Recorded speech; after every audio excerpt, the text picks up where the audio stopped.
Everybody could grab a seat. Thank you for coming tonight. I know it's drizzling. We got a great turnout tonight, and it should be a great program. I'm Mark Hansen. I'm president of the Arlington Republican Club. And first, let's start with the prayer, and Pastor Stogman is here.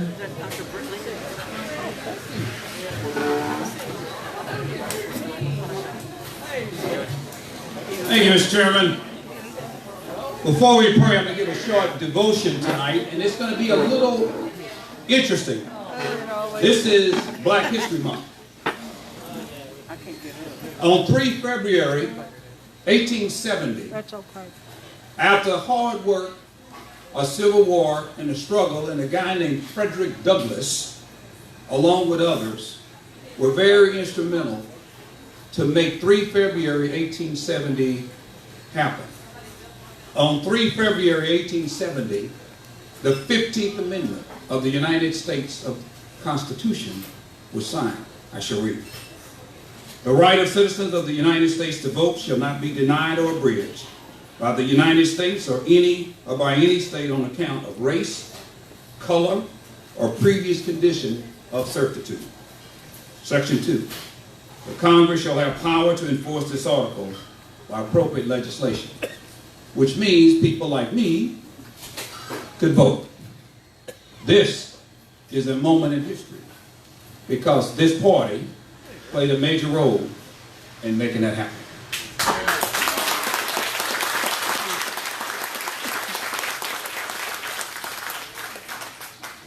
Veterans, raise your hands.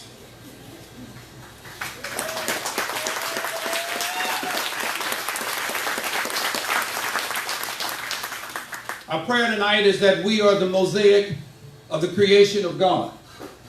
He has told us many things, but the question is, do we listen? Prayer is not a noun, it is a verb. It means action. It means courage. It means walking into dark places to shine the very light that He has called us to be, to live, to do, to act. He calls us to be statesmen and not politicians. He calls us to know right from wrong, not left wing or right wing. Vanity asks, is it cute? Politics asks, how many numbers? Righteousness asks, is it right? Our prayer tonight is that we learn to distinguish between those. In the name of the Father, Son, and Holy Spirit. Amen.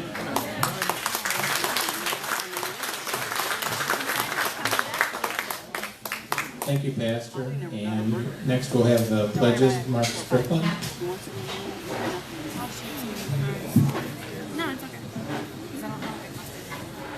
How y'all doing? Good. We're going to say the pledge. We're going to say 2 pledges. Let's think about, we say this all the time, but think about the words when we say this. Let's do the Pledge of Allegiance.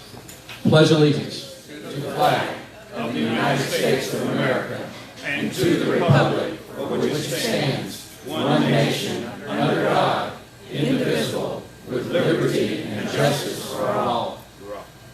Okay, we're going to do the pledge for the state of Texas. How many love Texas?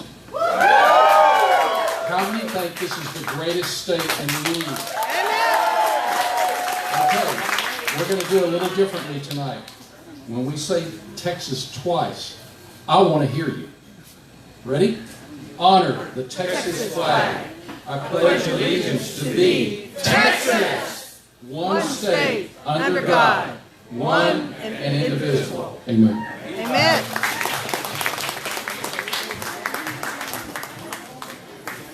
I have to pull this down. Thank you, Mark. Next we have Steve Eklund with our Secretary's report. Thank you, Mark. I think most of us received the electronic newsletter.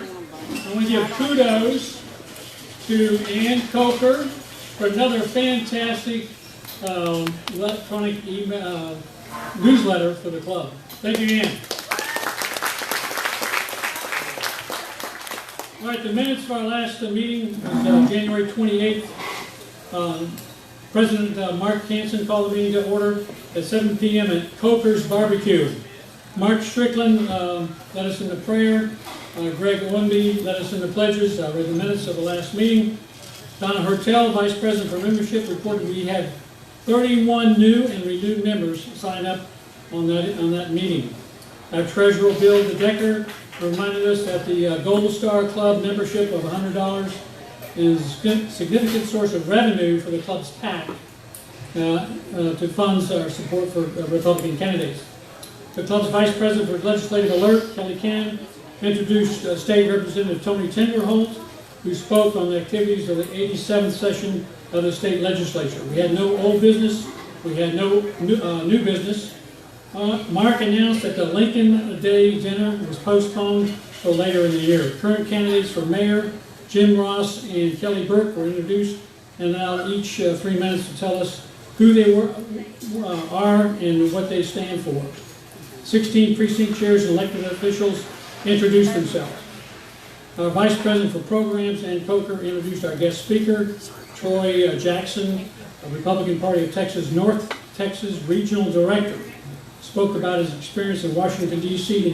on January 6th, and about how we can all do more at the grassroots level for the Republican cause. Essentially, get involved.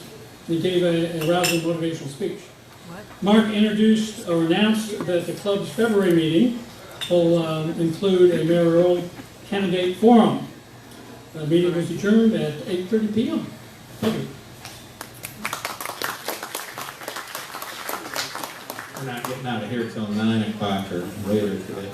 Anyway, thank you, Steve. And Donna, will you give us a membership report?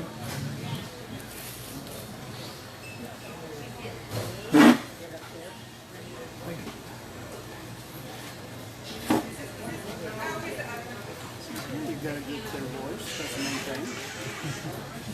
Still could understand you. When I don't understand you, that's it. Welcome, everybody. This is a really nice crowd. So glad you all are here. Hope you enjoy the meeting. Just wanted to mention a few things. We have some new members that have joined since last year. These are not renewals, but brand new members. And I'm going to read your names, and if you would, please stand up so we can recognize you and realize who our new members are. Julia Baxter, Julia and Ronnie, Jacques Bethune, Merritt and Mike Busing, sorry if I mispronounced your name, Linda and Mike Dunn, Sandy Fowler, Caroline Kyle Croswell, Dean and Melody Morris, Nekma Mudvari, Douglas Patterson, Trudy Pitts, Vicki Rosentreater, Alex Roteman, Nega and Greg Schimpf, Maureen Smith, Eric Starnes, Ann Storm, Christine Tyndall, and Annie Young.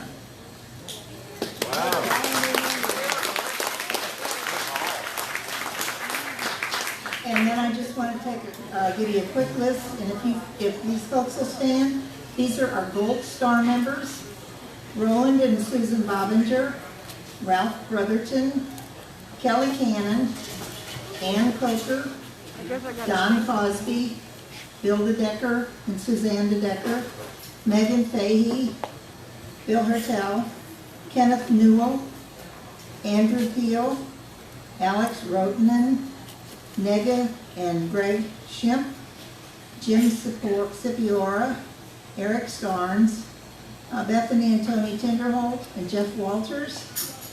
They are all our single Gold Star members. And we have one double Gold Star, 2 Gold Star member, Gary Brizendine. I know Gary's here. And we have a 3-star member, Bill Zedler. I didn't see him this evening. So thank you all for that extra. We really appreciate it.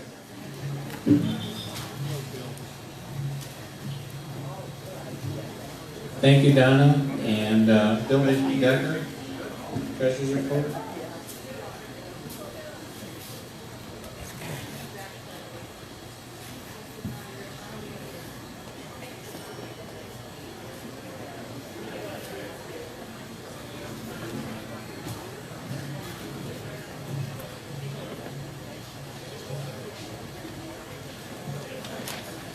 Hi, my name is Bill DeDecker. I'm the treasurer of the club, and I'll keep it short and sweet so we can get on with the forum. As of this afternoon, we have $13,178 plus some pennies in the bank. That is an increase of many hundreds of dollars over last month. Thank you very much for all your membership contributions and your Gold Star contributions. Donna just read the report on who the Gold Stars are and their names. I have one change, that we have a second 3-star Gold Star member, and that's Gary Brizendine. He just gave me $100. Thank you, Gary. Thank you all who are Gold Stars. And if you're not a Gold Star, I encourage you to become one, or if you are a Gold Star, add a star. This is one of the main sources we have in these very difficult times to create, to feed our PAC that in turn supports political candidates for county and state jobs. So if you have if you have a little spare money, $100 will do it. Thank you very much.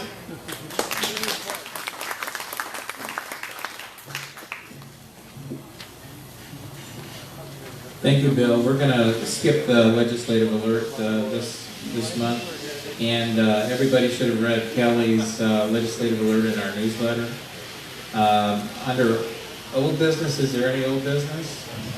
Not seeing any. I'll just announce your memberships are just $30 a year, but to get the Gold Star on your name tag, that's $100. And if you're a triple, that's $300. So thank you very much, everybody. Is there any new business? Seeing none, I'll move on. And I have just a few announcements. I think all of us are really stunned that we lost Ron Wright recently, and many of us went to his funeral and showing, and our sympathy goes to his wife and his family. And the governor just a few days ago announced that the special election for congressman will be May 1st. That's the same date as the mayor's election and the city council and school board. And so there's already been several candidates who announced. I think there's 4 or 5 Republicans and 3 Democrats. And our club will probably have a candidate form for that, but it might have to be a special event. We always have our meeting on the 4th Thursday of each month, but there's not enough time. Next month we're going to have school board and city council, and we might have to have a special event to have a congressional election. We like to have our candidate forums before early voting starts, and there's going to be so many candidates that this is the best way to learn about the candidates. Like in our mayor's candidate form tonight, you'll know who to vote for by the time you go home today. Next, we have a presentation. Last month, through our email, the Arlington Republican Club voted on who to give an award to for special achievement, and President Trump won. And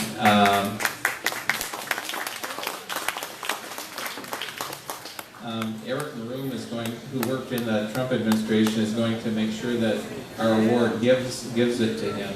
I'll give the award to Eric here in a minute, but first I'll read here. It also has a letter in it to President Trump in Palm Beach, Florida. Dear President Trump, in January, the Arlington Republican Club members responded to a survey and asked them who they thought would be awarded Person of the Year for 2020. This is the first time our club has decided to give this award to someone our membership felt has done the most for our nation, state, and our city. You were the overwhelming choice amid some stiff competition, and no runoff was necessary, and it was an honest election. Yeah. Therefore, on behalf of our club membership, please accept this plaque as a token of our appreciation for all you have done to make America great again. We want to also thank you for your selfless service to America, and we are confident that the MAGA movement is going to continue to thrive and grow even stronger. With your leadership, the best is yet to come. Respectfully yours, Arlington Republican Club membership and board. And I'm going to give the award to Eric Maroon, if Eric would like to come up.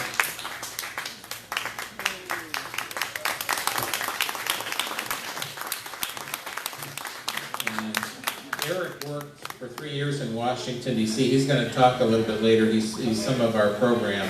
But Eric knows some of the Trump family personally, and he's going to make sure that this award gets in President Trump's hands.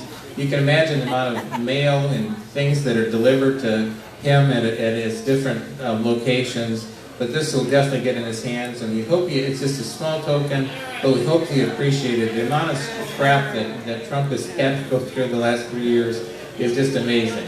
So anyway, you want to show that to people?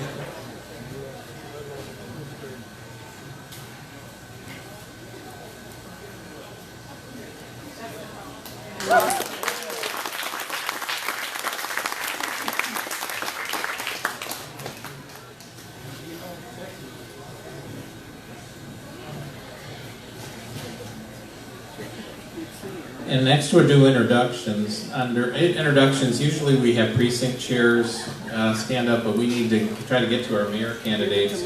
So what we'd like to do, if you are a candidate that will be on the May election, if you're running for school board, city council, TCC board, if you could stand up and give your name. Now, if you're running for mayor, you're going to be able to introduce yourself in a little bit. So if you're a mayor candidate, why don't you not hold off till you're up here at the podium. So again, why don't you stand up and introduce yourself if you're a candidate for school board, city council, TCC, board of directors. Do we have any candidates?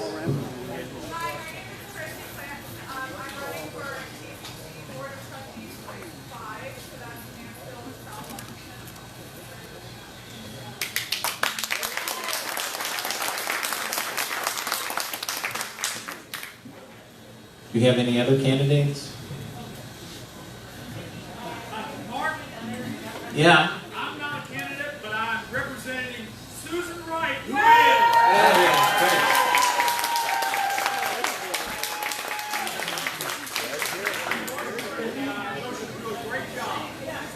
is.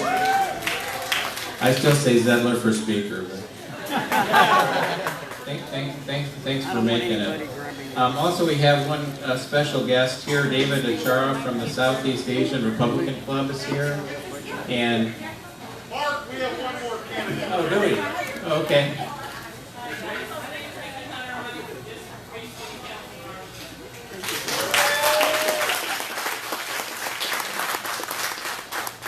Any other candidates? And David Achara, why don't you tell our group a little bit about your club and your event coming up?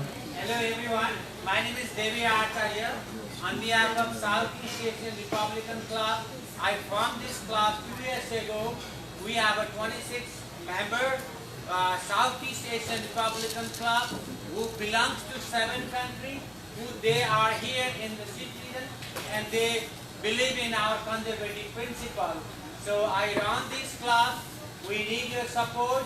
So April 23rd, here in same place, we are going to membership drive program and fundraising program. If you have a time, more than welcome to join our program. We really appreciate it. We need to be active. We need to be very aggressively reach out the people how we can get back to our main principle. Thank you so much.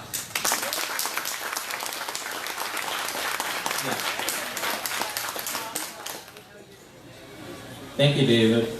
And we're going to pull Eric back up here in a minute. First, I'll tell you a little bit more about Eric. Eric's going to be our next part of our program. Eric Maroon was a Deputy State Director for President Trump's campaign in Texas in 2016, leading diverse teams, managing operations, and securing endorsements in a Senate race. In 2017, Eric was appointed by President Trump to his administration at the United States Department of Energy. Eric was also the Senior Advisor for the Office of Economic Impact and Diversity. In this role, Eric leveraged the broader experience within the department to help empower diverse stakeholders, promoting innovation and connecting minority entrepreneurs to America's dynamic energy sector. And I've been wanting Eric to talk for the last few years, but when he was in the administration, he couldn't talk. It was a gag rule. He couldn't tell us the truth. The the real nuts and bolts about Washington, D.C. Now he can tell us the truth. Also, Eric has run for State Board of Education. He knows many of you here, and we're happy to have Eric.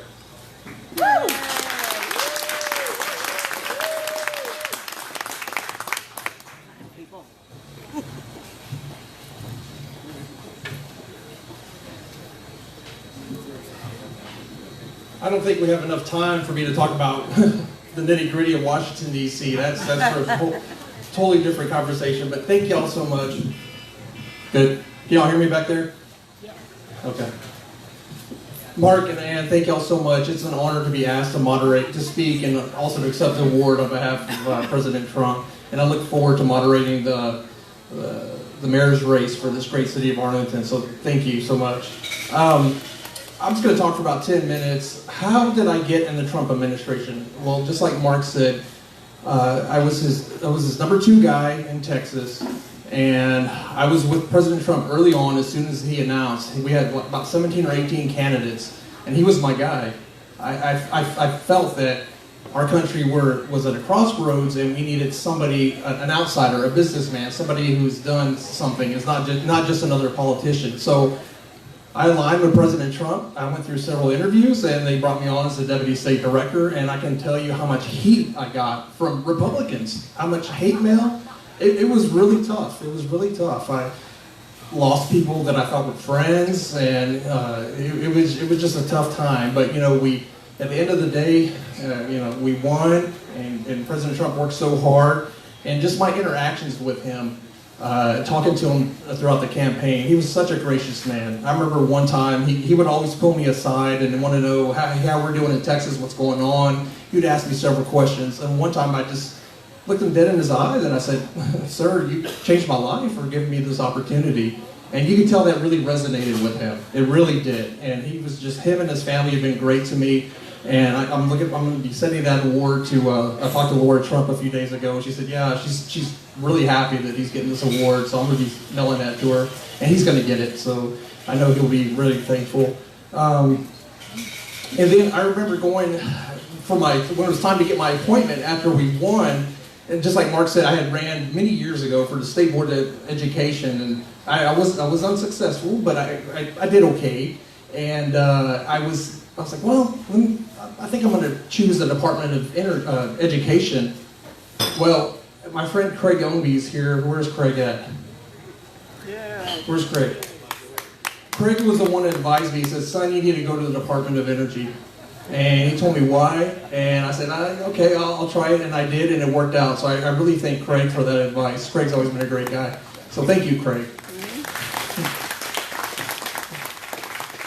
When I got to Washington, D.C., it was a different world, but I got to be honest, the one person who was there for me and showed me the ropes and was there to answer any questions was a former Obama appointee.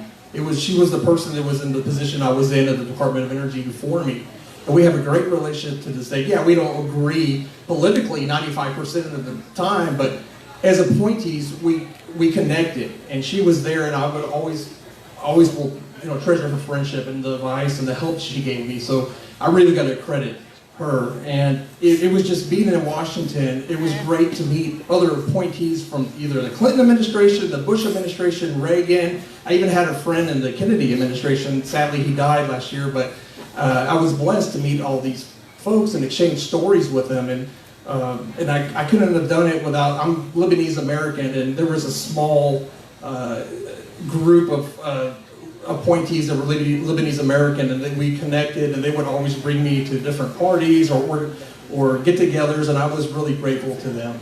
And then, of course, I couldn't have done it without the help of my wife, Holly. She was my backbone there. I don't think I would have worked as hard if it wasn't for her, and then the support of my mom being back here.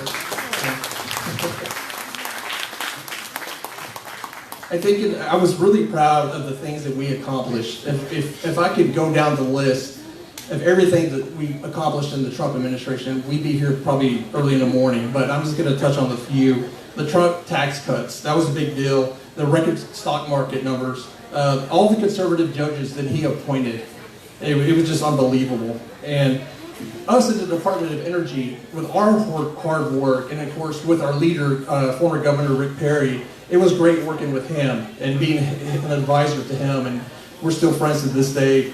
And some of the stuff that came out of the Department of Energy, we became a net energy exporter for the first time in 70 years. This country, for the first time in 70 years. The United States now is the #1 producer of oil and natural gas under our administration, and we're happy for that. Now, unfortunately, I don't know what's going to happen now going forward with some of the changes with the new administration, but we'll see. Hopefully we'll come back in 4 years. And then we also became one of the top 3 LNG exporters in the world, so that was really great. And one thing that I personally loved that I did was, just like Mark had mentioned, the office that I was in, I got to work with a lot of minority businesses. And when I say minority, it's not just individuals of color, it's also women-owned businesses and veteran-owned businesses. So when we would have people, African-American, Hispanic, veteran, single moms, they would come in and say, we're working really hard, we got this company.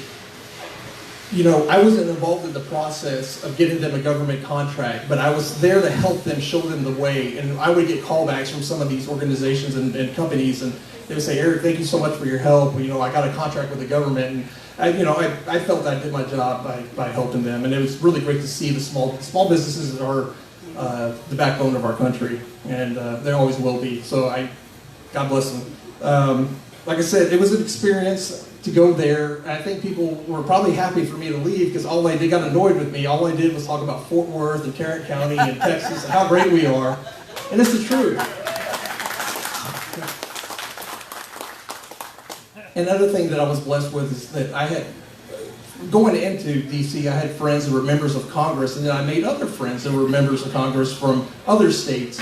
And they were so gracious. They would always welcome me. They said, hey, get with my scheduler and come up here and we'll have lunch. There was one congressman in particular that was a little different than the rest. And he actually reached out to me and said, I want to come see you, Eric. I want to come to your department. Let's get together. I'm thinking to myself, you're a United States congressman. I should be coming to you. And that was Congressman Ron Wright. And that was just how perfect he was.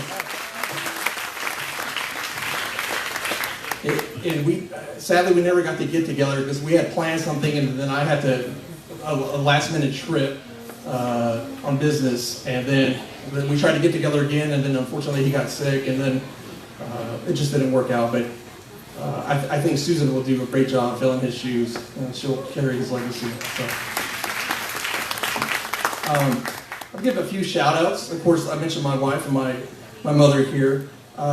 Hands down, and I got to be honest with you, out of all the Texas representatives, I really got to credit Senator Cornyn's office a lot. Senator Cornyn's office was always there for us. Anytime we needed something, their staff would work late. There was a story where somebody reached out to me and said, hey, my niece just went to Haiti, and I believe it was Haiti, and she passed away. She died of an asthma attack. She was out there doing missionary work. I don't know what to do. I don't know who to turn to, how to get her body back. I'm trying to help my sister. So I got her contacted with Senator Cornyn's office, and they really helped with that. And he was just shocked. And said, they're sending me messages late at night. They're really working on this. I said, well, they've always been a great office to work with. So I'm really blessed to have worked with their office. Last but not least, I want to give a shout out to my 12th grade government teacher who's here, Mr. Benavides. Where you at, Mr. B?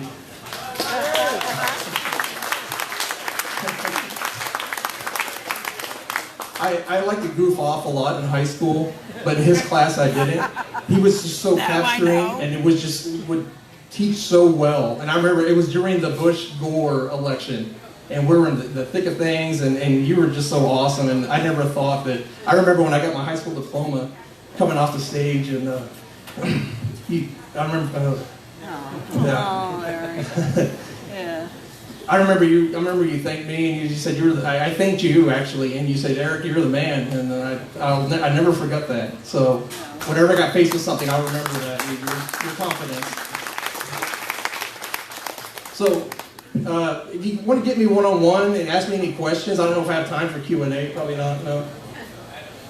2 questions, maybe. If anybody has any questions, I'll answer anything.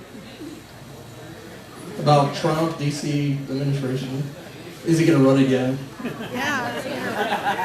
That's No what questions? ask him at that. I think he is. I don't know. He says yes right now, but we'll see. You know, people will change their mind. If not, he's going to be involved financially and just with his voice and Twitter. Well, I'm going to kick him off Twitter. Did you introduce your wife?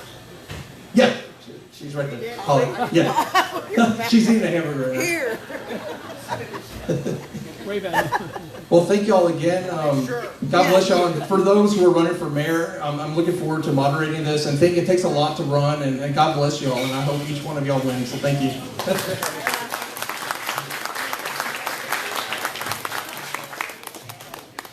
Thank you, Eric. Eric, weren't you also an elector 4 years ago? Oh, yeah. Okay, Oh. got you mixed up. Anyway, we'll start next with our candidate forum that Eric's going to help us moderate, and I'll just read some of our rules. Our format will have a 2-minute opening speech or statement from each candidate. We do not allow surrogates, and the candidates will be seated in order of their ballot draw. We'll ask as many questions as time permits, so we get home before midnight or so. All questions will be answered by each candidate with 1 minute to respond, and no questions asked of individual candidates. Candidates may not debate each other. Each candidate will be given a 30-second closing statement, and candidates, Ann Coker's going to be our timer right in front. So, candidates, if you could start coming up.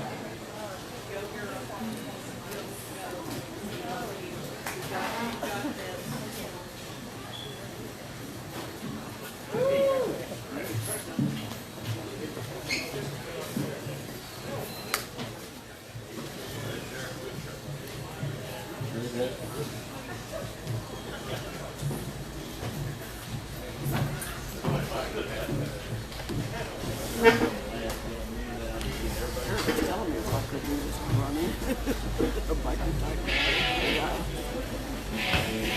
The headband is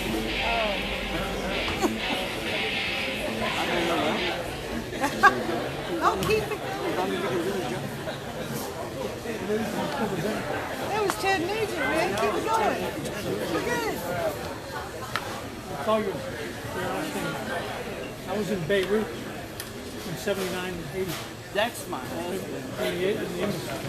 We're Latin. We're also Latin. Oh, Latin. A lot of roots come from Mexico and the north of Spain, the Basque area. you learn any Arabic? Wait.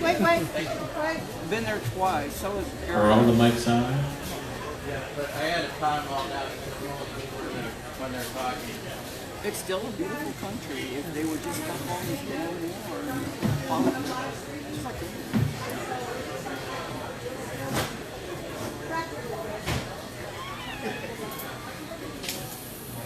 Then Eric will take over now, and then again, to start our candidate forum, each candidate will give us a 2-minute opening statement.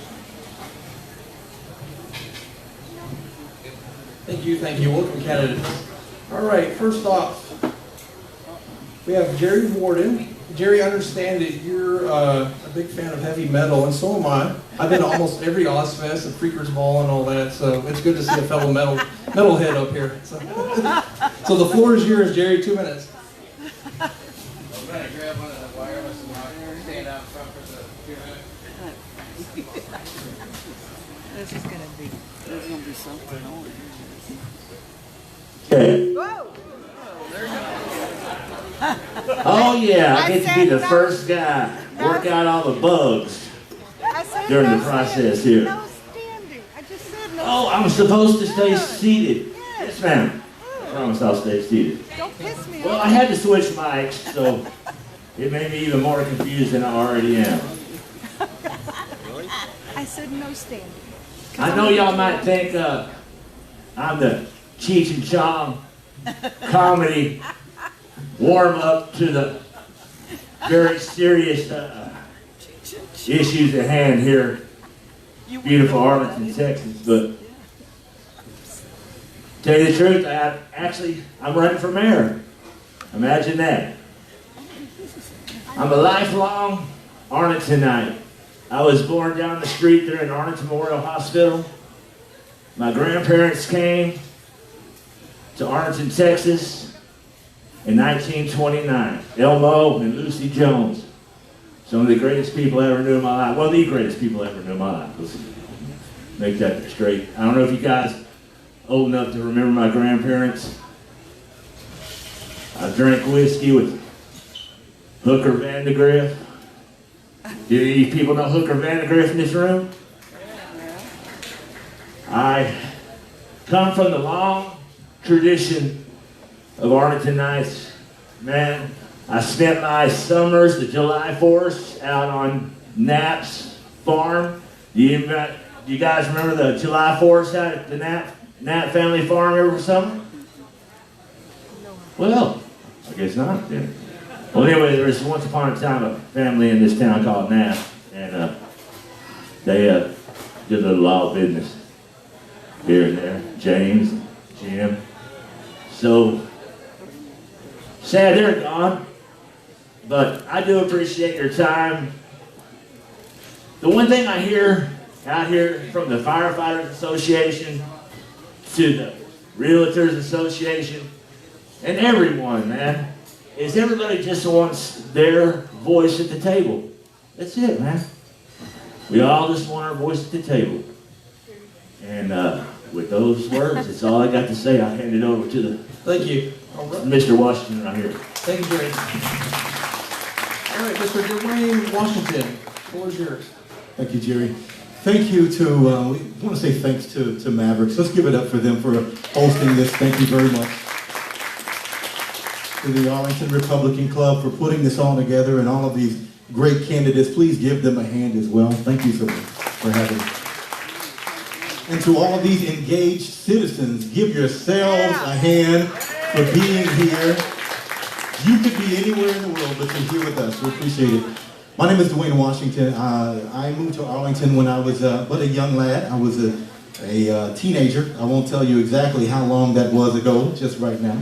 I've spent pretty much a lifetime in what we call the public sector, dealing with children, a lot of wayward children, children that are in prison, children that have been in detention centers, as well as on the business side. I came from the IT arena. So I just want to say thanks for having me. If you want to know more about my campaign, it's pretty simple. I'm all about families and building people. I believe that people build families, families build communities, and communities will build a city. And so if we put more focus on that, then we'll have a phenomenal city, even greater than we already have in our great city. So thank you very much.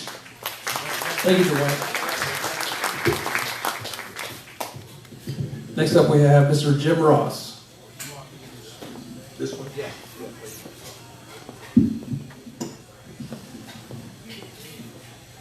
I'm going to take my mask off as I talk. Thank you.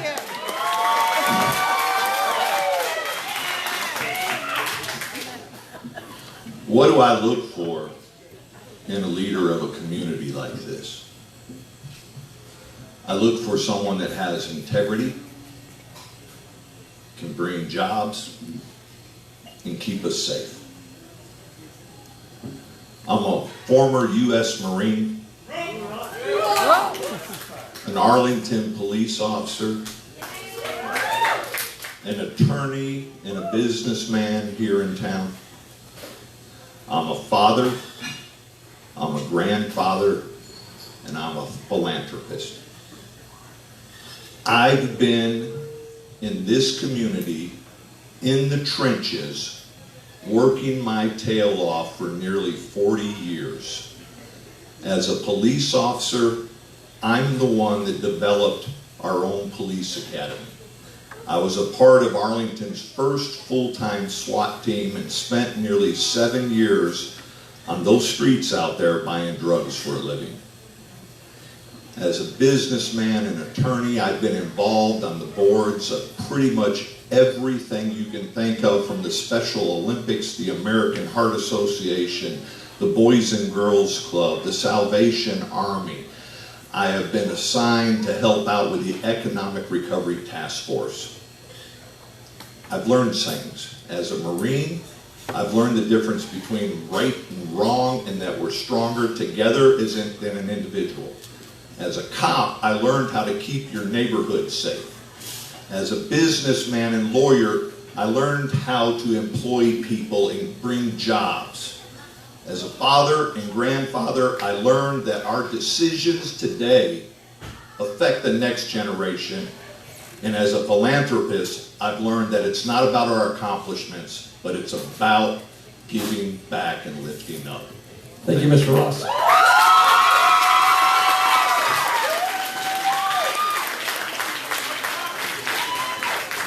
Next up, we have Miss Donnie Anthony. Hey everybody! I want to thank you all for coming here and spending the evening with us. Closer? Is this better? Yep. Okay. I want to thank everyone for coming and joining us tonight and listening to all of us. I want to clear up something first. I am a registered voter. I go by Donnie Anthony. This was on the ballot. And I'm running for you guys. I'm running for the people. I want people to have their freedom back. I want the Constitution to be followed. I want the businesses and you guys to make the decisions. I don't believe the government should be telling us how to live our lives and how to run our businesses. So after I've been watching this past year or so, I feel like I need to step up. I was involved in, I'm actually a co-leader of 2 different groups. It's nonpartisan race, but they're conservative groups. And I've been out knocking doors and rallying and getting involved. So now, me running for mayor, I had a nudge in my head. And look up the book of Esther. Look up the book of Esther. I finally was like, okay, let me look into the book of Esther. I read it. Long story short, Esther saved her people, and she risked her life doing it. And that is why I'm running for mayor of Arlington, Texas. It's for you guys. Thank you, Ms. Anthony. Next we have Mr. Michael Glaspie. Good evening. My name is Michael Glaspie. First of all, I want to thank the Arlington Republican Club for opening this up so we have an opportunity to share with you our perspective on what we would like to do for our city. My wife and I have been living in Arlington. We're starting into our 40th year. It wasn't accidental. I moved here, working in corporate America, checked the Metroplex out to see exactly where we would like to live. And we had a set of criteria we were looking at, and Arlington either ended up at the top or near the top in all of them. And there was no question that this was the place that we wanted to live. But I'm a person who doesn't just like to live in an area, but I really like to be a part of it. So accordingly, I volunteered to get involved in our community. I was on the Arlington School Board. I've been on a number of boards and commissions across the city as well as in the county, doing all I can to help make a difference. And I was on the Arlington City Council for a number of years. Last part of it, I was Mayor Pro Tem. I would like to see us continue to be a city in which we all enjoy life to the full. Safety is always the #1 thing. We need to make sure that we can live comfortably in our homes and enjoy ourselves and enjoy life. Then, of course, we want to be in a position where we have the best possible economy that we can, so that everyone can have a great job and be able to live the life that they would like to live. And of course, there are some infrastructure things I think we need to address. We need to put ourselves in a position where we have flooding under control, and this inclement weather that hit us over the last week indicates how much we need to do to assure that we're on top. I am here to serve the people. Thank you, Mr. Glaspie. Next up, we have Mr. Kelly Burke. Okay, I know Kelly said don't stand up, but I'm going to stand anyways, Kelly, and I'm going to walk down here so that you can see me, so that everybody else can see me as well. How's everybody doing tonight? Good, good, good. Listen, my name is Kelly Burke. I've been a resident of Arlington, Texas for 20 years, and when I came here from Fort Worth, I fell in love with this place. It's almost like, this is my wife right here, wave your hand, baby. Beautiful, isn't she? Gorgeous woman. It's almost like I'm cheating on her with this city because I love it that much. I mean, literally, I love it that much. But as I look around this room and I see the beautiful faces in here of everybody, I want you to know that we're in a war right now. And every time I speak, I have to drill this home because it's serious. Not only we're in a spiritual battle, if you're a believer, and you understand that there's principalities that we're fighting against, but also our government is under attack. And I'm sure the rest of these people on this stage share the same compassion and beliefs as me, that we don't want to sit by and watch it be taken over. I am not going to sit by and watch it be taken over. Amen. I'm a conservative, and I'm proud to say that. I say that boldly because I stand behind my convictions. And that's what I'm fighting for, conservatism in this city. And we're going to fight from the local level all the way to the top of the government. And I'm asking that some of you in this room stand with me. Thank you. Thank you, Mr. Moore.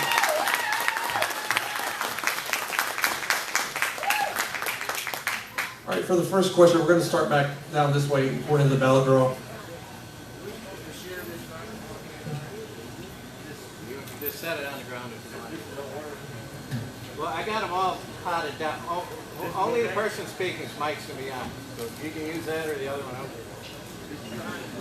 Okay, there we go. He's talking. I'll pot you up when it's different. Okay, each person gets a 1-minute response. First question is, while the city can find millions of dollars to build stadiums and more city-owned facilities, our roads, or your roads, are in terrible shape. What is your plan to fix them?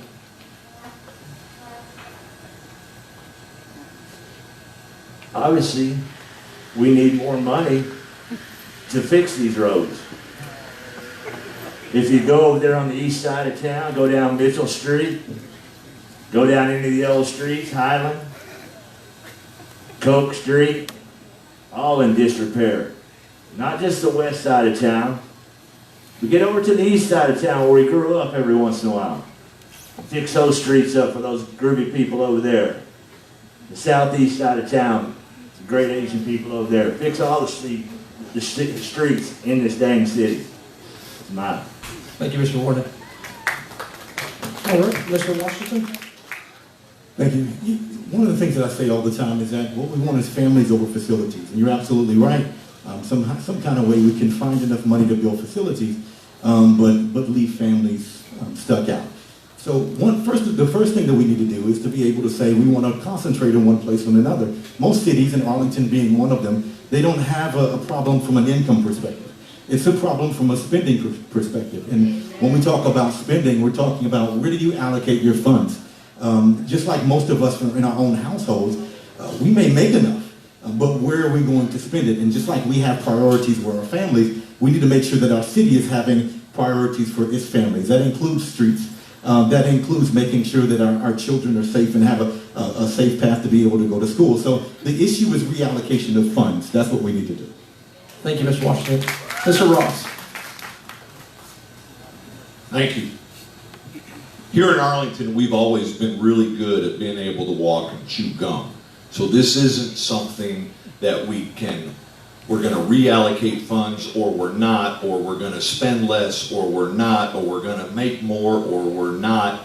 This is about making sure that we do what I said earlier, and we work together and collectively to start revitalizing different parts of this city. Jeff Williams, whether you like the man or not, has done a great job with working on the streets. And what we need is a leader that will keep that momentum going and continue to fix the streets and the infrastructure here in the city. And that's what we want to do. We can build the collaboration between private industry, small government, and nonprofits to get those things done. Thank you, Mr. Ross. Ms. Anthony. Well, the first thing we're going to need to do is open up 100% so the city is having their money flowing into the city so we can pay for the streets. And to make sure it's a priority that we pay to get these streets fixed. But number one, we need to open up 100% so that we can pay for these streets and we were getting money, income into the city. It takes a woman. Thank you, Ms. Anthony. Mr. Glassby. Thank you. One of the things we need to make sure we do is we continue to prioritize the streets that we need to take care of. We basically have two sources in which we are able to fund our streets, and that is we can go out and basically capitalize the redoing of streets, or there's a maintenance tax that we have as a part of our sales tax that can help. But what we need to make sure we do is work with the public to understand precisely where we need to be focusing, so that those streets that really need to be taken care of immediately can be taken care of. And we can explain to everyone the process that we're going through so that people can see when, where, and how those streets that haven't been addressed yet will be addressed. Thank you, Mr. Glassman. Mr. Burke? Well, I think it's pretty simple. First of all, let me say I don't believe in big government at all. And I think when we see big government come into the picture, we see things start sacrificing and suffering at the local level. So in our Constitution, it describes that we should only be paying a few taxes anyways. And those taxes, I believe, on a local level should be going directly to support our fire department, our police department, and our roads. So we have the finances.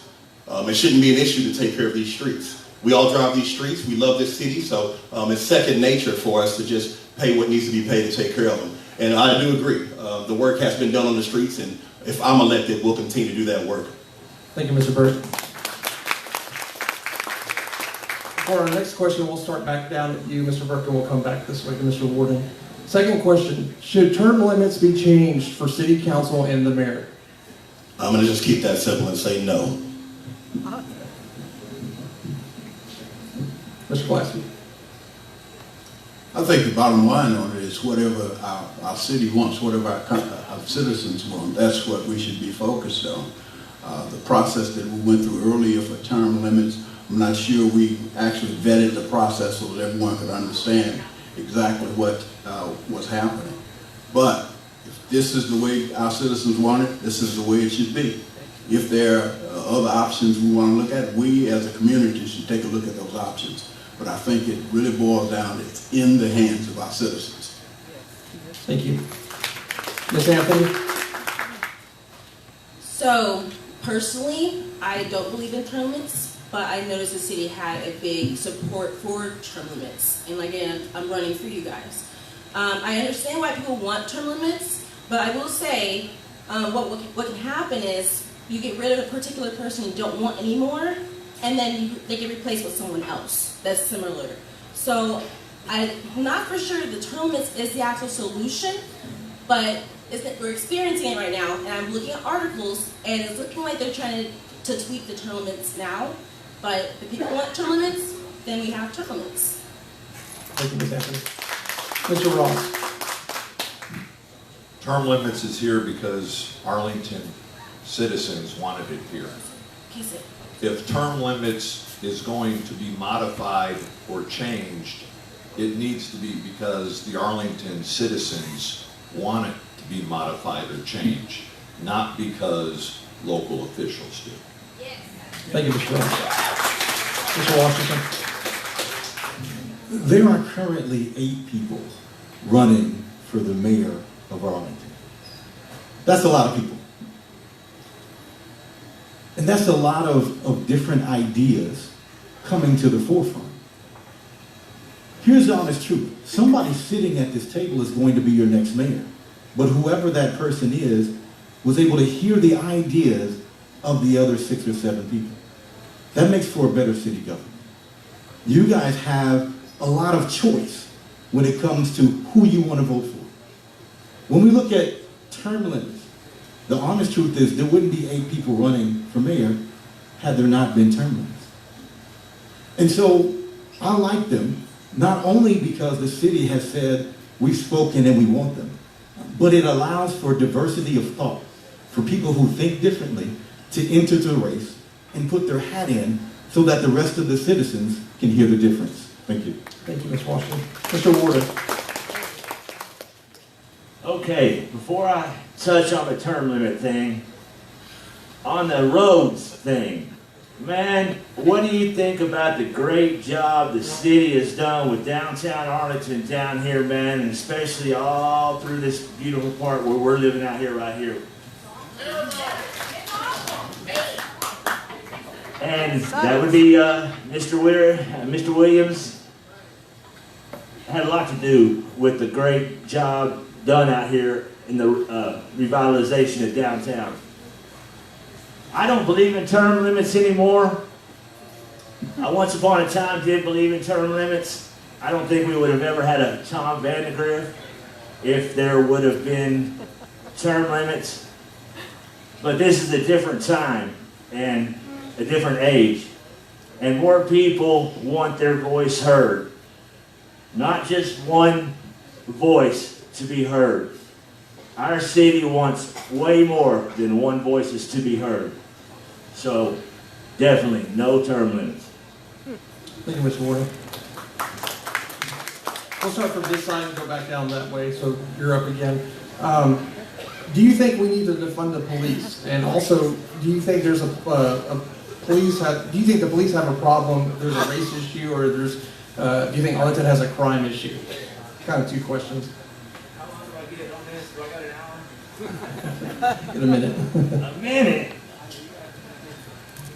Really?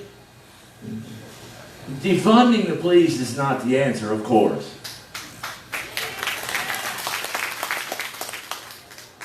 Now, redirecting some of the funds may help just a little bit.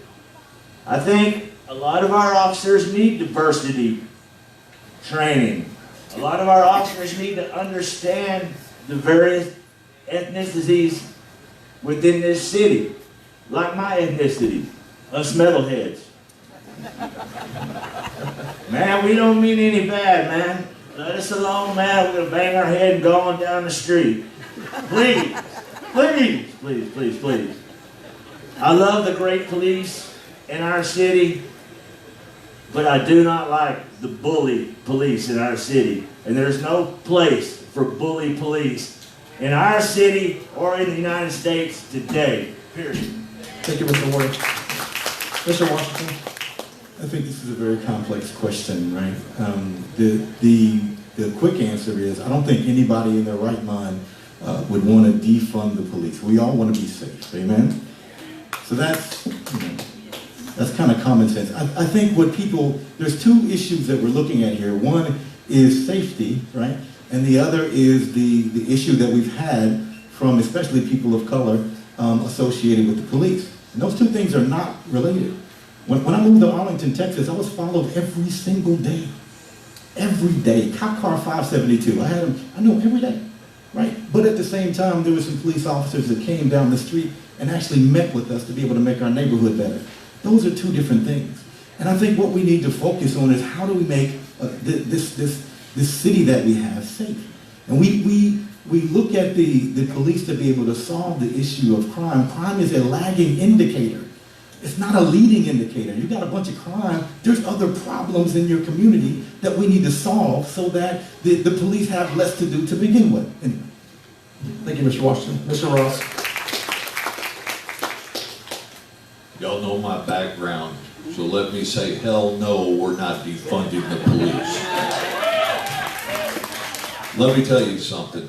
I'm the only candidate that's ever run for anything in Arlington at any time that has the endorsement of all 4 police associations and Sheriff Bill Wayburn. And the reason I have those endorsements is because those law enforcement officers know that I'm the one out of all these folks that are going to take care of them. Now, is there social issues? Yes. There were social issues when I was a police officer. But unlike these folks, I know right now that our Arlington officers have over 32 separate different diversity courses that they take every single year to deal with those. And I'm proud of the job this police department has done. Thank you, Mr. Ross. Mr. Anthony. Right on it. Real close. I do not believe that Arlington, Texas needs to defund the police. Our population is growing. Why would you defund or take any of the funds away from the police department in order for us to stay safe?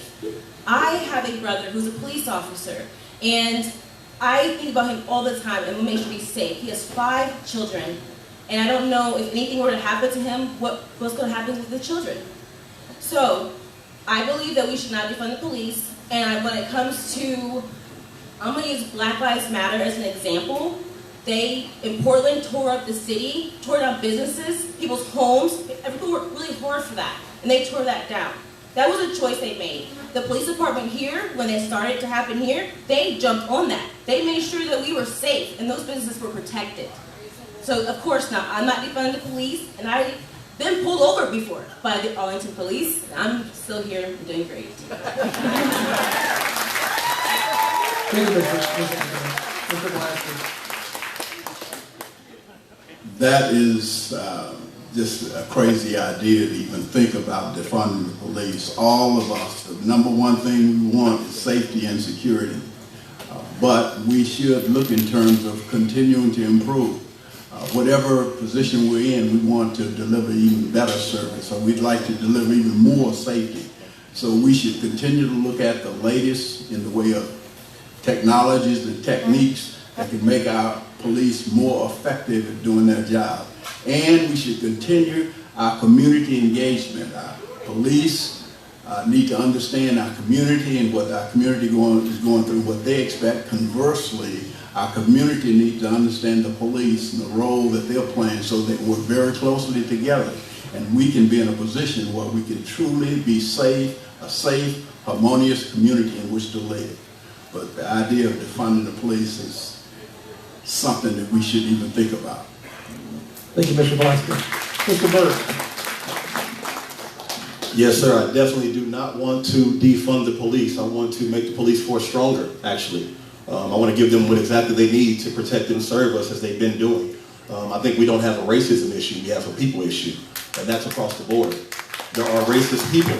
There are evil people across the board in every city, in every state, in every part of the world.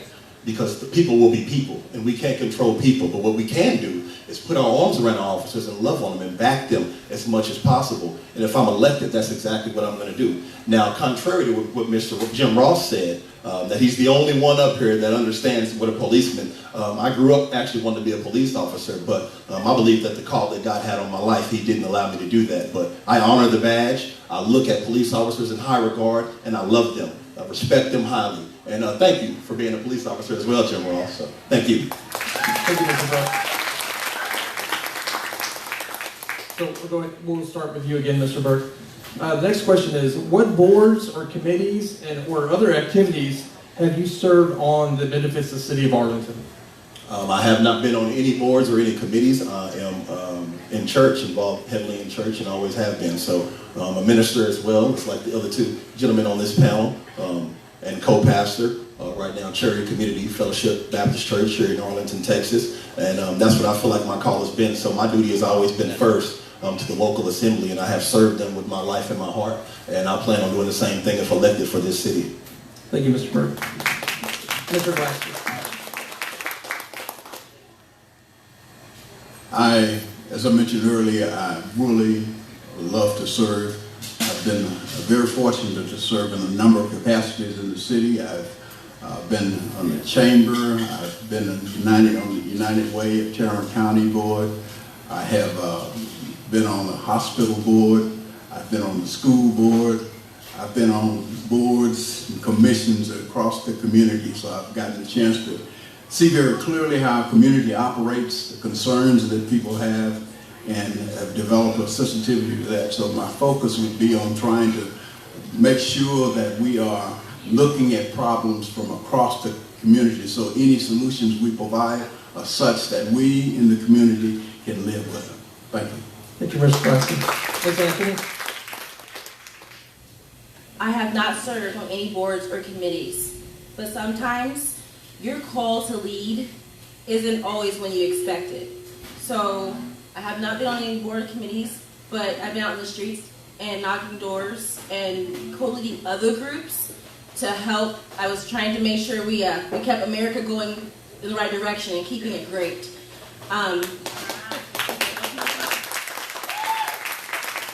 But that's why I've chosen to try to serve you guys by running for mayor of Arlington, Texas. Thank you, Mr. Ross. I'm sorry, but I didn't wait for anybody to call me to lead.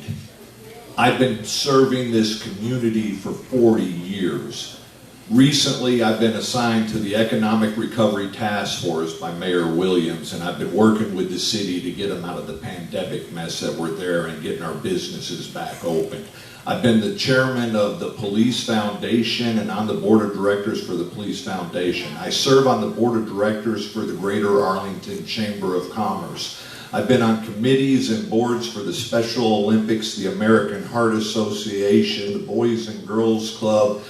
You name it, we've been involved in it, I've been involved in it. And I did that because that's what a servant does. Thank you, Mr. Ross. Mr. Washington. I think the real question that is trying to be asked is how ready are you to serve? As Jim has said, servants serve. And so regardless of the types of committees, regardless of the types of boards, servers are ready to serve. I've served this community for a long time. I've served in places that don't get a lot of press. When I'm in youth prisons, there's no cameras that are there. When I'm in homeless shelters, there's no one trying to get my name or my statement. When I've been in detention centers, there's no one there when it locks the doors. And I think that what qualifies me for this particular role is that I've served in the capacity when people have given up on life and they don't know what to do and where to go. And when cities look at crime rates, when they look at detentions, when they look at people going to prison, I've served in those places and I understand how to create an environment that allows that not to happen to begin with. Thank you. Thank you, Mr. Washington. Mr. Ward. I haven't served on any official committees in our city, but I will say this. I created the metal scene in the Dallas-Fort Worth Metalplex from right here in Arlington, Texas. Is anybody familiar with the proud tradition of metal music here in Arlington, Texas at all? Okay, there's a few of you then, at least. Thank you. But anyway, our community, the metal community, is like a family. They call me the godfather of metal in the DFW Metalplex, and I'm proud to be the godfather of metal in the DFW Metalplex. And we're a family, and we have to keep all of our people in line. We have conservatives, we have Dems, and I think those things work along the same lines. A lot of folks, let's do this thing. Thank you, Mr. Warner. And we'll start back with you and go back down this way. Next question is, do you feel the city should subsidize VIA, the new mass transit Uber type system? Why do I have to answer this question first? Sure didn't switch those questions around over there, man. I mean, that's got to be the hardest question we're known worldwide. Around, we don't have any central transportation system here in Arlington. Via, what was the last one?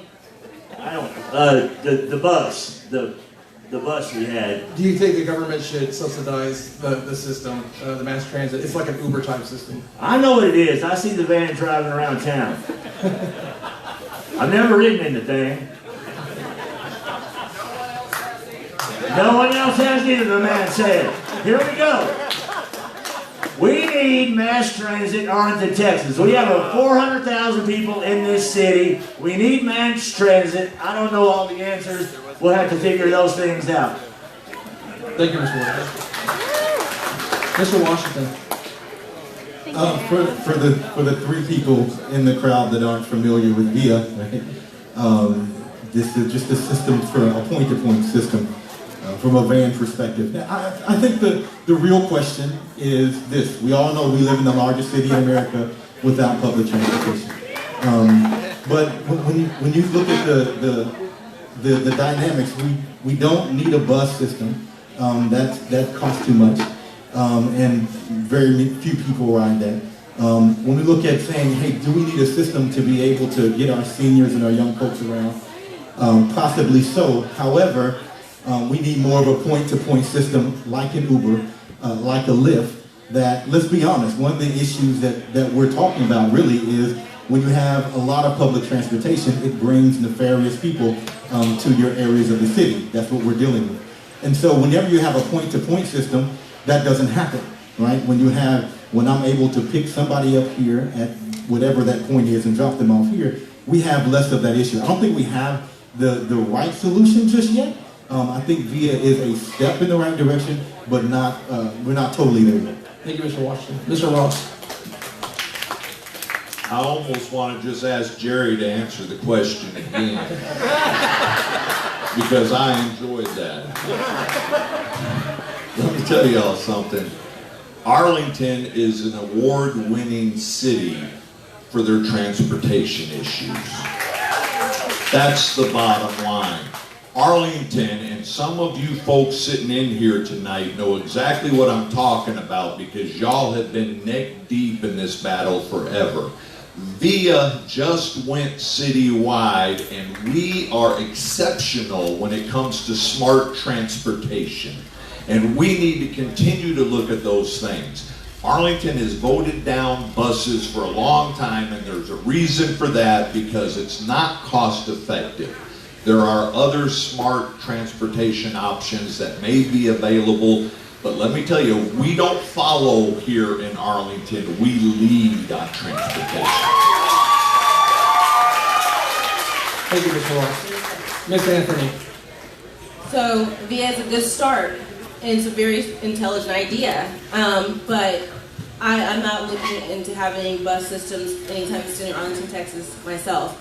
I worked in Dallas, Texas, and I work close to where they have bus drop-offs. I almost stepped on a needle and with sandals on. People were shot at the gas station close to my job, and people at that gas station quit.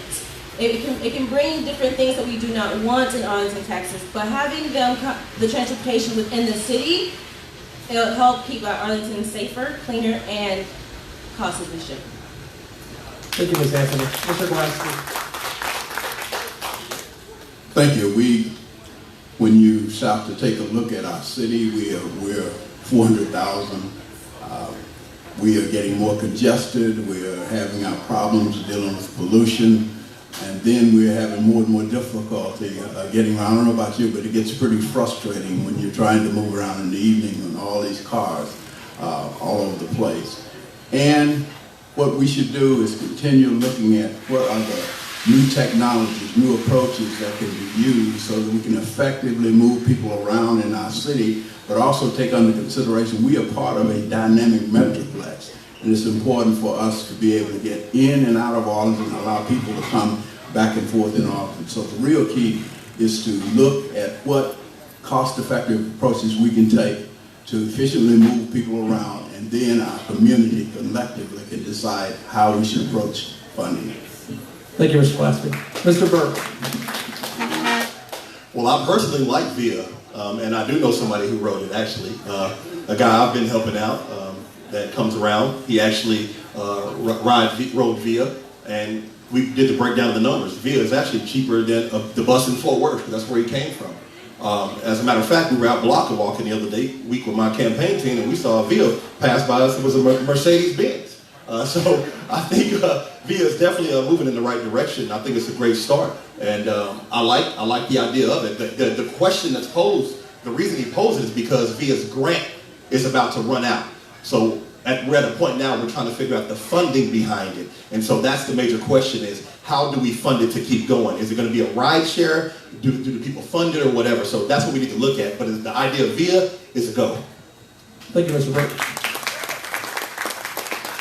I'm going to start again with you, Mr. Burke. Earlier, I had asked if y'all thought that there's a problem with crime here in Arlington. this question is going to be similar. All of our politicians tell us crime is going down in Arlington. Is it really? What do y'all think? Arlington's crime rate is down. What is up for Arlington is break-ins, home invasions. That's the high percentage for my numbers and our rates in Arlington is that. And so that's the thing that we need to pay attention to. At our daycare, we have the cameras in the neighborhood, and so we pick up different things as well as the boards that we are, I mean, not the boards, but the forums that we are connected to. We hear about the home break-ins, and so that's what the focus should be from the police department, which I think it is the focus from our police department. But as far as our crime rate in Arlington, we do rank very low with other cities in the state of Texas. Thank you, Mr. Burt. Mr. Gillespie. As is indicated, the crime rates, if you look at the statistics over the years, has gone down. But we need to continue to do all we can to supply our police with everything necessary so that they can continue to do an even better job of making us so safe. You can look at the stats and see where things may be going down. However, if you are the victim of a crime, you are concerned about it. So we need to make sure that we're doing all we can to address crime issues everywhere, exploiting whatever resources, exploiting whatever technologies may be there, new techniques, resources put in place so that we can assure that everyone feels as though they can get up, walk down the street, and not be concerned about anything happening to them. We need to stay on top of doing all we can to continue to reduce crime. Thank you, Mr. Gillespie. Ms. Anthony. Arlington, Texas, I have found out recently, is a sanctuary city. And I believe that we should not be a sanctuary city. And that will welcome crimes for people who are not documented here. I spoke with someone recently who had lost her daughter in 2016, and she hasn't had any justice. And it was a drunk driver who was not a documented citizen who hit her daughter. She died, and her son was in critical condition. They talk about separating families. That's seriously separating families. Thank you, Ms. Anthony. Mr. Ross. Arlington's the 46th largest city in the country. We're bigger than Pittsburgh, we're bigger than St. Louis, we're bigger than New Orleans, and we're found between Dallas and Fort Worth. Arlington has safe statistics, but just as Mr. Gillespie said, it doesn't matter if you're that one person of a violent crime. Policing isn't just about funding the police. Policing is about putting together a collaborative effort between the community and nonprofits and the police and bringing everybody together, because fighting crime is a job for all of us. Thank you, Mr. Ross. Mr. Washington. You know, it said if you strangle the data long enough, it'll confess to anything. Crime is down everywhere. Did you know that? Look throughout Texas, all of those are trending down. But here's the thing, Arlington actually has a higher crime rate than the average city in Texas.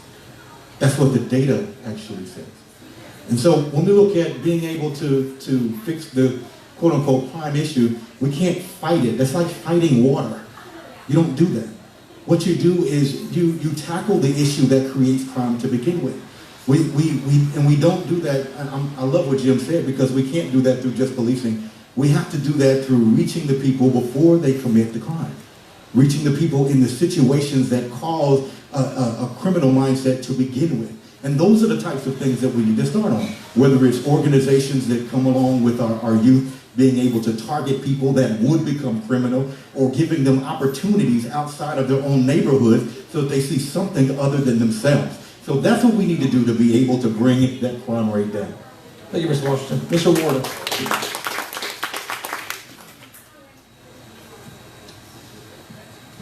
The crime rate. We could bring the crime rate down in a lot of different ways in our city. But I want to mention one that's very dear to my heart. I do not think that we should be arresting people for small amounts of marijuana in the city of Arlington.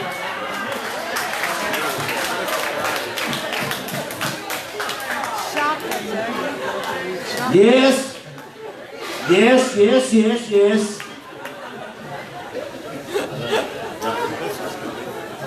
Yes, of course, we want full legalization of marijuana in the state of Texas. There's a whole lot of us who want the full legalization of marijuana in the state of Texas. But we could implement cite and release in our city. And it's more than, I say, a few of you folks out there might know that we exist out here. Y'all have a good day now. Thank you, Mr. Ward. So, again, we're going to start with you, Mr. Warden, and go down this way. All right, guys, we got 2 more questions. All right, next question. Should the city put a moratorium on more multi-family apartments? Should the city put a moratorium on more multi-family apartments? Does that get into the issue where the people are renting the B&Bs by the weekend? No. Type thing, or apartments. Should we put a moratorium, like a temporary? I understand the definition of moratorium, but on what exactly? On multi-family apartments. Multi-family apartments. Yes. Why on earth would you put a moratorium on multi-family apartments? Families live together. Grandma comes to live with you, man, when she can't cook Thanksgiving dinner anymore. You know? Cousin Vinny, man, you know, when he loses his job, you might need to come home and stay with Mom and Dad for a minute. You know, of course, heck yes. Multi-level families. Heck, what, who was the put a moratorium on multi-level families? It's all about family. Thank you, Mr. Warden. Mr. Washington. Are y'all having a good time? Put your hands together if you're having a good time. You know, here's a question for you. How many of y'all have grown children still at home because they're too broke to move out, but you really want them to move out? Just say amen. You ain't got to raise your hand. And so I think, once again, the issue is how can we create a community that's, you know, number one, safe, and that it's okay for example, the UTA students who are moving out to have some place to go. That's not, you know, $2,500 a month. If we can figure that out, right, and create places for them to go, we can get them out of our house. We can take some vacations. We can really be empty nesters. Amen? Look at Mr. Washington. Mr. Ross. I'm sorry, Jerry. I'm starting to like you. What are you saying?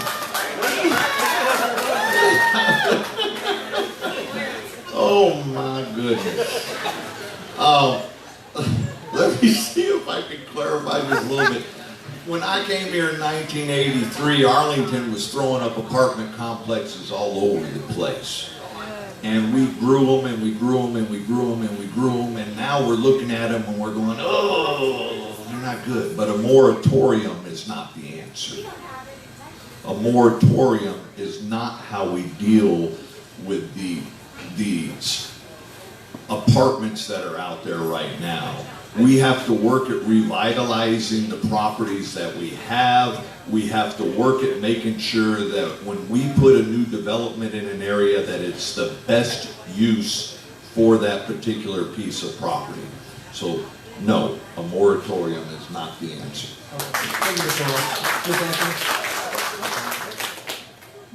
I'm going to be honest. I had no idea what that was until Jim Ross explained it. What I'll say is, if the government's trying to get in your business and try to enforce laws and tell people they can't have businesses come here, I'm not for it.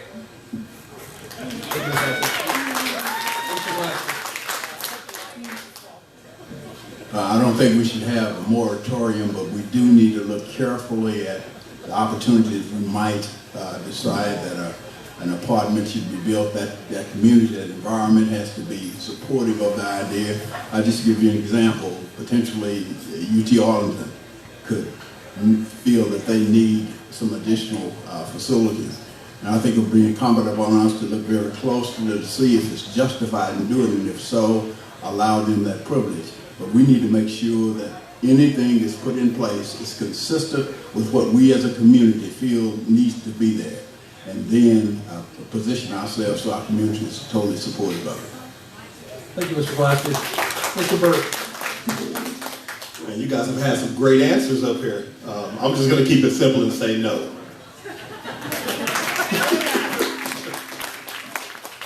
This is the final question, and we'll start with you again, Mr. Burke. Yes, sir. This is a Republican audience. This is a Republican group. So they want to know, do you always vote in the Republican primary? Yes, I have the past 2 elections, yes. Thank you. Mr. Glasgow. Not always, but I have. Thank you. Ms. Anthony? I'm sorry.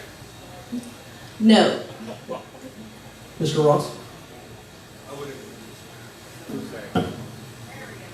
I would encourage every one of y'all to check our voting records and hold our feet to the fire.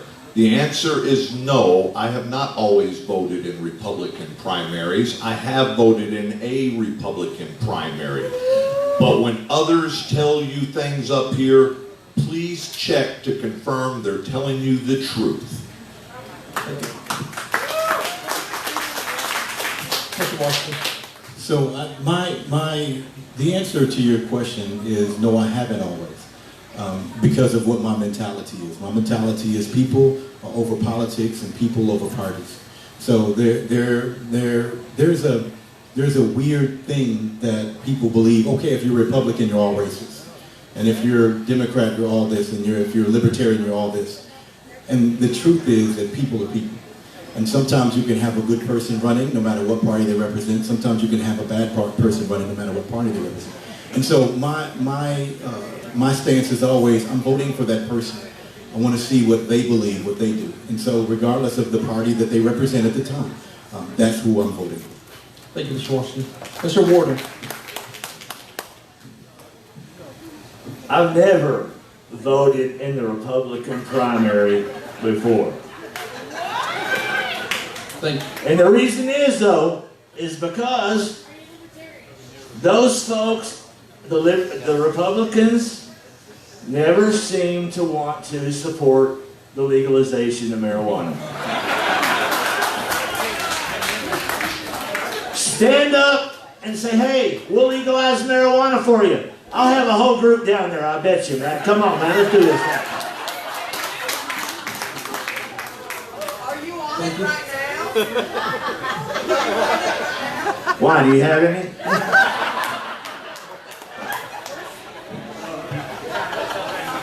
All right. That's all the questions. Now each candidate is going to get 30 seconds to give their closing statement. We'll start with the number one person on the ballot, Jerry Warden. 30 seconds. 30 seconds. Hey, I want to thank everybody for coming out here. Ann Coker, thank you so much for your patience with everybody. You had the same job I do, man. I have to get bands off the stage, you know, when it's their time. You know, hey, one more, man, or off. You know what I mean? So you've been doing a great job. If you want some change in Arlington, Texas, man, and you want a guy who's been here his entire life and loved this city with all his heart, vote for Jerry Warden on May 1st in Arlington, Texas, please. Thank you, Jerry. Mr. Dwayne Washington. I don't know about y'all, but I had a long day, and I have enjoyed myself on tonight.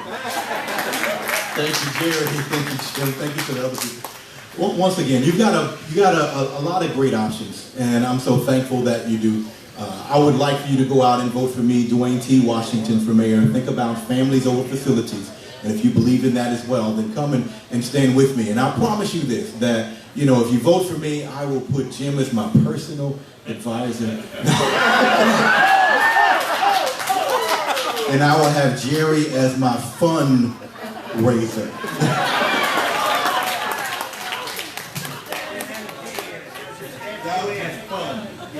Thank you, Mr. Washington. All right, Mr. Jim Ross. Integrity, jobs, and safety. I can do those. I've been doing those. I am fiscally conservative. I believe in small government, and I'm asking for your support. Thank you, Mr. Ross. Miss Anthony. Donnie Anthony, that's the name on the ballot. Vote for freedom. Thank you so much for being here tonight. This was a lot of fun. And again, Donnie Anthony for mayor. Vote for freedom. Thank you. Mr. Glasgow. First of all, I want to thank the Arlington Republican Club for inviting us. It has really been a fun, dynamic evening. I appreciate your attention and coming here. I focus on you as citizens of the city. Whenever I was on the council and going through making decisions, my first focus was how would it benefit the people of Arlington. Focus on basically three things: the people, their property, and their prosperity. And I will be intent on assuring all those are something that you can fully enjoy. Thank you. Vote for me. Thank you, Mr. Burke. I want to close with a call of action. I want to ask every real conservative in this room to stand to your feet, please. Every real conservative in this room, stand to your feet. This is a call to action that you have an obligation. There is a line being drawn in the sand, and we want to know, as conservatives of this city, where you stand. You can put your money where your mouth is and your vote, and get behind the true conservative on this platform. I challenge you to do that. If you're really a conservative, you'll seek us out and you'll find who's a real conservative, and that's where you'll place your vote. Thank you. Thank you. Let's give a one round of applause to all the candidates who came tonight.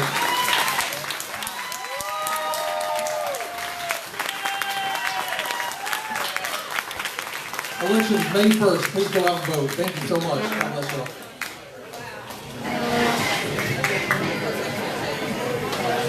All right, that's it for the live stream, guys. Thank y'all for watching.